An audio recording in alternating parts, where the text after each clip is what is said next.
فردا پر نظر کیا، اب کل کی صبح کیا لے کر آئے گی ہمارے لیے ہمیں یہ نہیں معلوم۔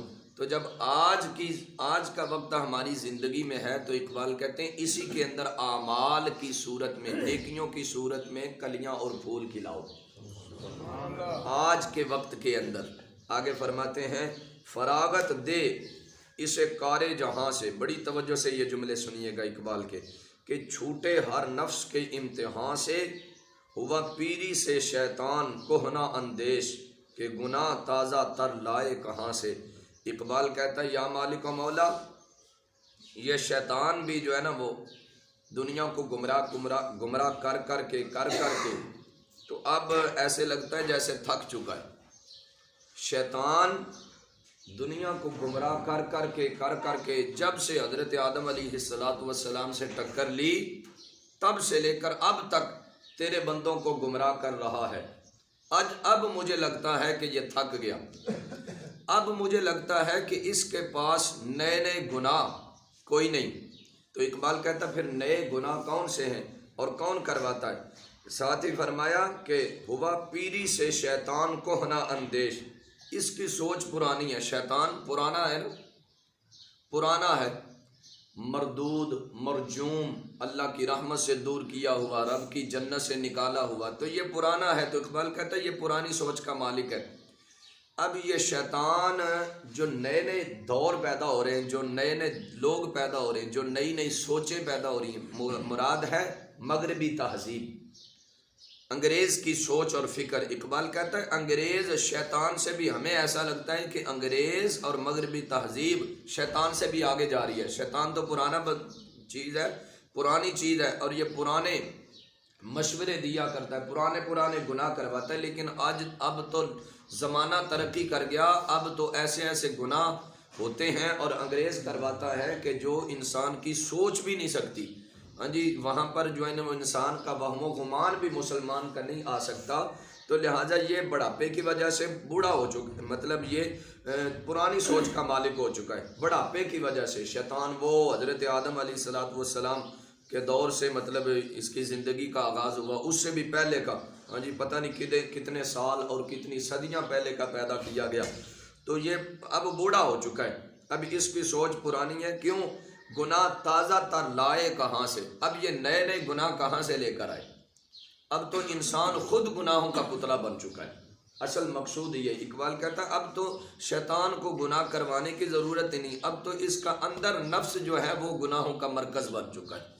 ہاں جی، اس کا نفس گناہوں کا پتلا بن چکا ہے۔ انگریز نے ایسے گناہ ایجاد کروا دیے، حالانکہ انگریز کو بھی شیطان نے اس طرف لگایا، مغربی تہذیب کو بھی شیطان نے ہی اس طرف لگایا، لیکن یہ اقبال کا اللہ کی بارگاہ میں جو ہے نا وہ یہ ایک انداز ہے کہ یا اللہ شیطان اب بوڑھا ہو چکا ہے، تو اب جو ہے نا وہ اسے دنیا کے کاموں سے جو ہے نا وہ فراغت دے دے، اسے فارغ کر دے، کیونکہ اب انسان خود گناہوں کا مرکز بن چکا ہے، گناہوں کا پتلا بن چکا ہے۔ اب اس کو کوئی مشورے دینے والا چاہیے ہی نہیں کہ یہ گناہ کر لو اور یہ گناہ کر لو اور یہ گناہ کر لو۔ یہ صبح بعد میں اٹھتا ہے، پہلے گناہوں کا سوچتا ہے، میں ڈنڈی کتنے مارنی، میں نے جو ہے نا وہ دھوکہ کس کو دینا ہے، میں نے فراڈ کس کے ساتھ کرنا ہے، میں نے ڈسنا کس کو ہے، ہاں جی میں نے تکلیف کس کو دینی ہے۔ یہ صبح اٹھتے ہی یہ پہلے منصوبہ بندی کر کے اٹھتا ہے کہ میں نے آج پورا دن میں کس کو لوٹنا ہے اور کسے تکلیف دینی ہے، لہٰذا شیطان کو اب مشورے دینے کی ضرورت ہی نہیں، انسان خود شیطان بن گیا، مسلمان خود شیطانی کے راستے پر چل پڑا۔ وہ کسی نے کہا تھا کہ سپیروں نے سانپوں کو بند کر دیا، یہ کہہ کر سپیروں نے جو سانپ شکار کرتے ہیں سانپوں کو پکڑتے ہیں، سپیروں نے سانپوں کو بند کر دیا یہ کہہ کر کہ اب انسان ہی کافی ہے انسان کو ڈسنے کے لیے۔